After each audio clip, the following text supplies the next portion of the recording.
Today's epistle prompts us to loving service even in the ordinary events of everyday life, and especially to those of our own household. Routine matters and familiar people whom we might meet each day can hold the key to living in peace and holiness in God's sight.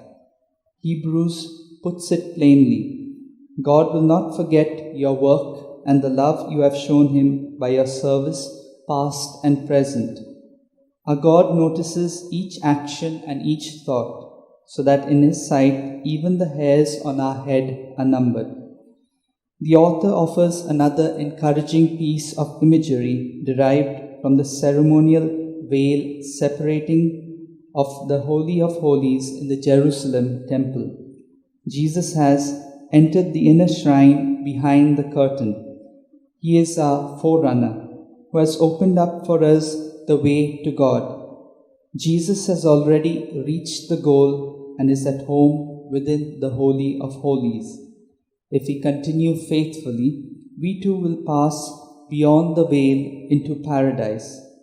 In another text, the author extends this image still further.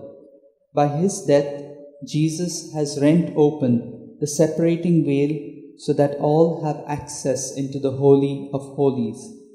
The most inevitable human act of all, our death, becomes the mean of full union with the divine. Some questions are raised in today's readings. Do I put my life actively at the service of others, seriously seeking peace, welfare and justice for them? Am I appreciative of the potential for life in people who are handicapped and even amid my own disabilities?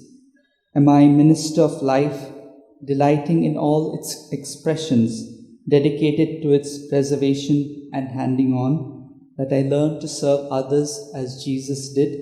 Let's pray for this grace for one another.